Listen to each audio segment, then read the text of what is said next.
With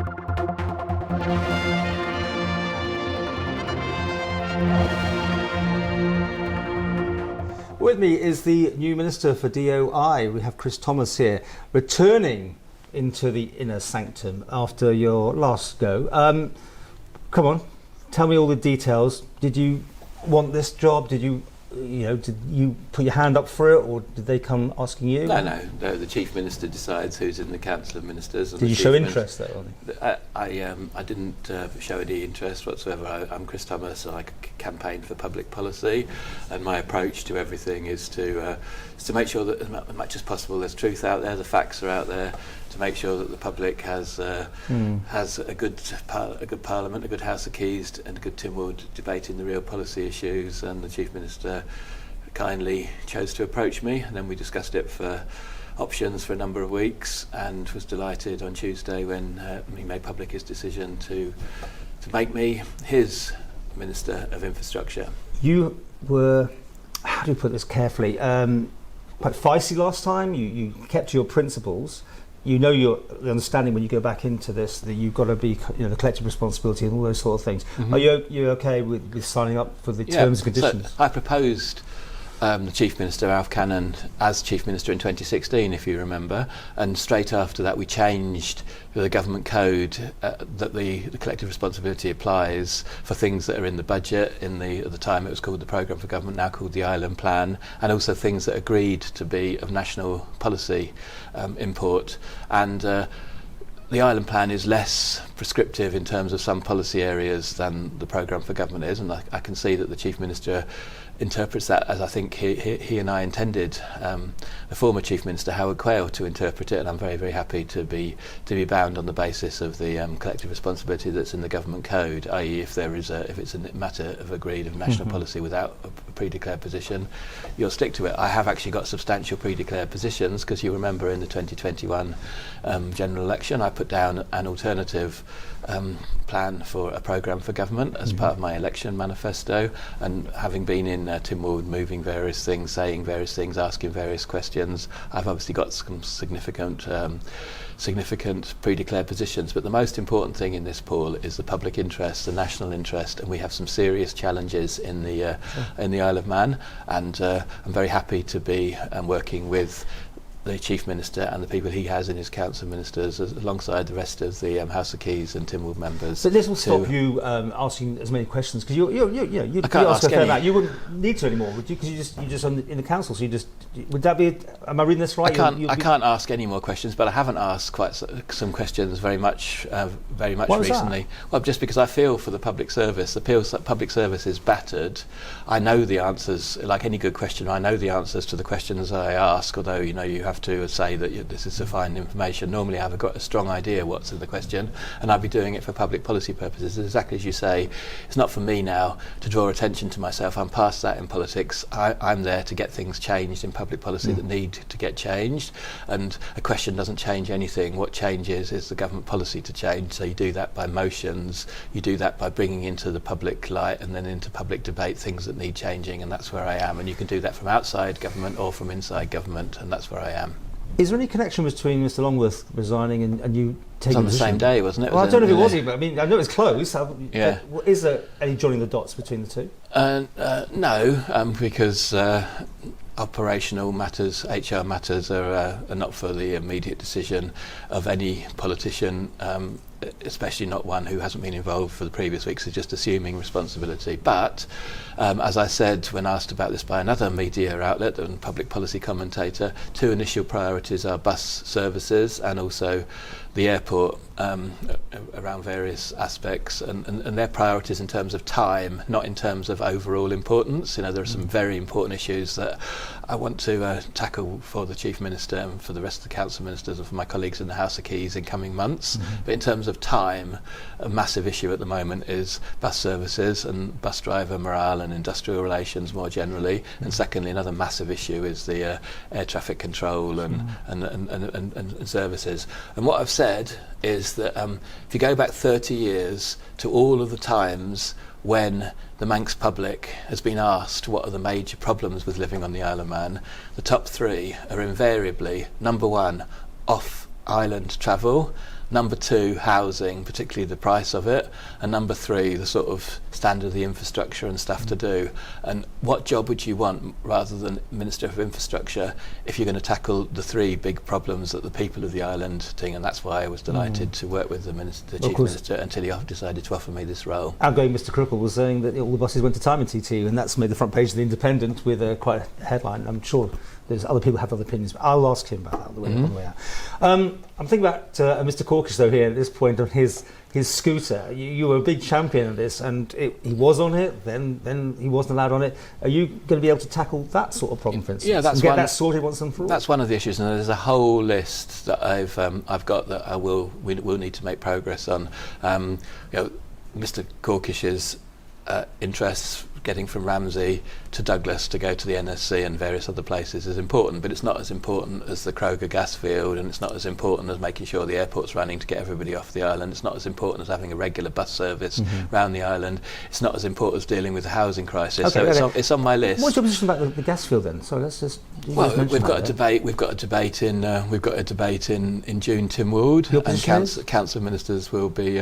We'll have a position that I agree with, which in essence is that what you can tell from what's already in the public domain, which is that there is a contract between the Department of Infrastructure, of which I'm now the Minister, and Kroger for exploration, and if they find something, for exploitation of the reserves, and that's got to be balanced against the territorial seas hydrocarbons agenda. Okay. So let's see what happens in the debate. I don't want to preempt the debate, but the position and the facts of it are very clear, and that's my nature as a politician.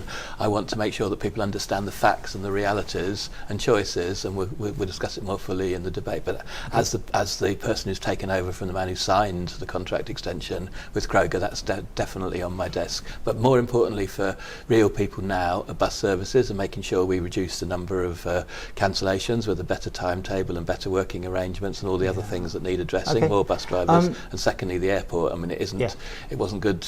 There are lots of issues at the airport, and I do hope so that we have a new manager coming in. So we definitely will have a new director coming in who comes from Highlands and Islands Board in Scotland. He'll be there mid-August, and these are the sorts of things I've talked about with the Chief Minister, and him and I are of one on what we do next in terms of the big picture, and it would be great to have the advice from somebody who's a real operational director at Gatwick initially and then up in Scotland to help us. I look forward to interviewing him, but it wouldn't be a DOI interview. We didn't talk about horse trams somewhere in this whole thing. Do you have an opinion about horse trams? Well, should they be, I do, in the sense that it was quite a big issue in Douglas for the campaign, and the basic facts in this case are that Tynwald did approve for the horse trams to go all the way to Tynwald. That was along the promenade. Along the promenade, so all the way to the sea terminal.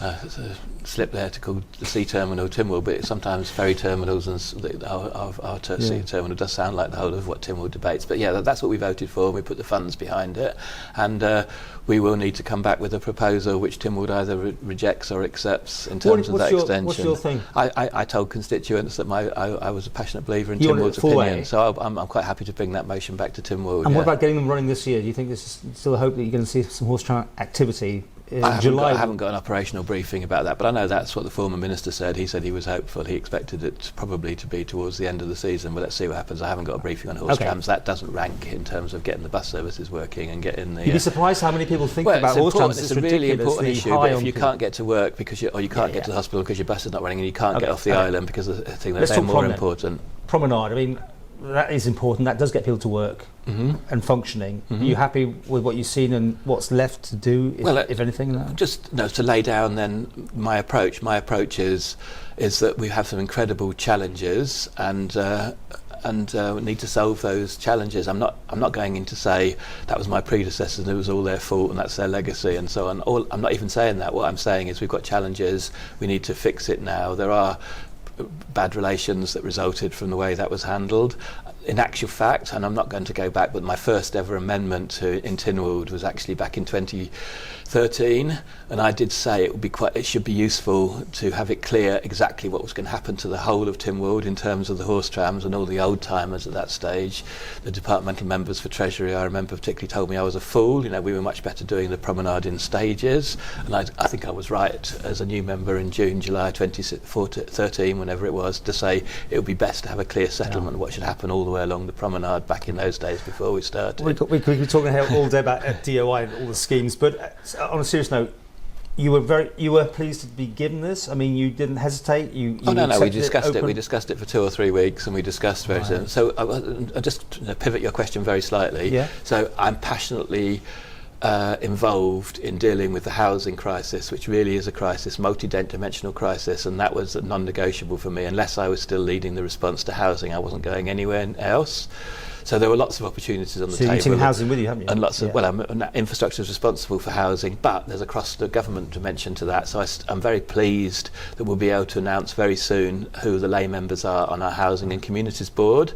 And there's a Cabinet Office, central government, cross-government policy to housing, and there's a DOI housing. And I hope that the public will be able to see very soon how we'll carry on those things. And also, I'm giving up a couple of roles as well. The post office. So you liked that, didn't you? I think very much. And I'm very disappointed to have to leave the post office as its chair, and I hope we get a good MHK to be its chair to carry on. What else you lost? Very soon. But in terms of what the post office is doing, the post office is again very important for real people's lives. If there are such a thing as real people, we're all real people, aren't we? What I mean is, how we return goods, how we get goods, how we interact with people is very, very important. The role of the community post offices and the retail services network is very important, and the post offices make great progress. And I just apologise to posties and sub-postmasters and the management team and everybody associated with the post office. I've actually had a fairly short stint, but I still know. Do you think it made the a value difference? Of the post office. I made a difference, and I'm still the champion of the post office. Will you be DOI to the end of this regime then? Well, as I say, some other media commentators on public affairs have predicted not, and really, and the track record is that it's quite hard to get re-elected as the Minister of Infrastructure. That's an interesting thought. But hey ho, look, this needs tackling.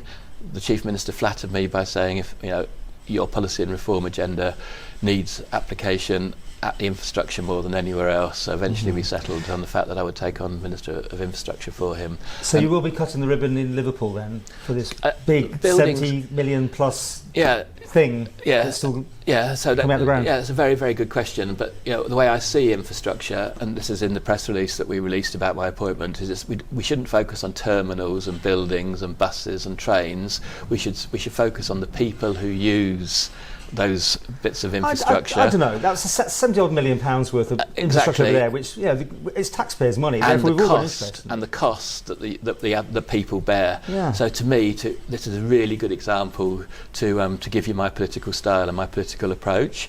What we now need to establish, and I've already set the target to this to my colleague, to the officers at the infrastructure, is we need to actually identify how much it's cost and how we're going to pay for it. Is it, and there are various options. It's premature for me to go into them today, but that's what I want to say. That's the amount of money we've spent. That's what exists. Somebody's got to pay for it. How are we going to pay for it? And that's the next time we'll be discussing this in terms of those options, I hope. And I'm sure we that won't. was quite cryptic. To be continued, as they say. Interesting. So in summary, people first. Okay. Let's not focus on buildings. Let's let the public servants focus on people who use those buildings, people who use the terminals, people who use the buses. Get your buses. You made it very clear all the things you said here today. Yeah. We wait to see what you do. Thank you very much for the interview, and thank you very much, Chief Minister, for the opportunity.